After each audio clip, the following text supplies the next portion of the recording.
Hi friends, welcome to విక్కీస్ mini world YouTube channel. So ఈరోజు నేను మీతోటి ఒక చిన్న స్నాక్ రెసిపీని అయితే షేర్ చేస్తున్నాను ఫ్రెండ్స్. సో ఇది చాలా క్విక్గా ఇంకా చాలా టేస్టీగా ఉండేటువంటి ఒక బూందీ రెసిపీ.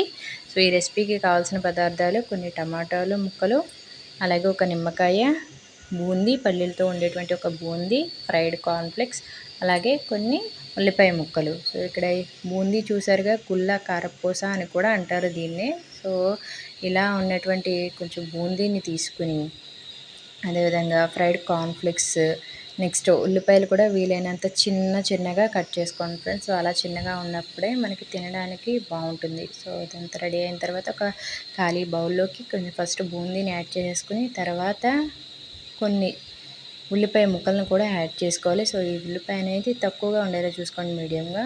తర్వాత కొన్ని టమాటా ముక్కలు యాడ్ చేసుకుంటాం.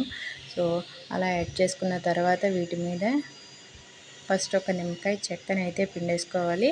సో అలా నిమ్మకాయని పిండుకున్న తర్వాత ఏదైనా ఒక గరిటెతోటి లేదా చేత్తో కానీ అదంతా కూడా బాగా స్మాష్ చేసేయాలి ఫ్రెండ్స్. సో అంటే కొంచెం గట్టిగా కలిపేసుకోవాలి. సో క్రిస్పీగా ఉండాలి అనుకునే వాళ్ళు ఇలా ఒక స్పూన్తో కలుపుకోండి, బాగుంటుంది. లేదు మాకు మెత్తగా ఉండాలి అనుకునే వాళ్ళు కొంచెం నొక్కిపెట్టి చేతితో కలుపుకుంటే ఇంకా బాగా వస్తుంది ఫ్రెండ్స్.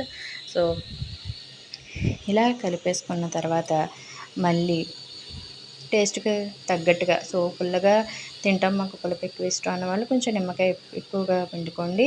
లేదు పెద్ద పులుపు ఇష్టపడని వాళ్ళు కొంచెం లైట్గా ఆ ఫ్లేవర్ తెలిసేలా నిమ్మకాయ వేసుకుంటే సరిపోతుంది. సో అలా కొంచెం నేనైతే పులుపు ఎక్కువ తింటాను కాబట్టి నిమ్మకాయ మొత్తం పిండేసుకున్నాను. సో ఇదంతా ఇలా ఇవన్నీ కూడా కలిపేసి ఒక పక్కన పెట్టుకోవాలి. తర్వాత ఈ కార్న్ఫ్లెక్స్ ఏవైతే చూపించానో ఈ ప్రాసెస్ అంతా చేసేసిన తర్వాత ఆ కార్న్ఫ్లెక్స్ని యాడ్ చేసుకోవాలి.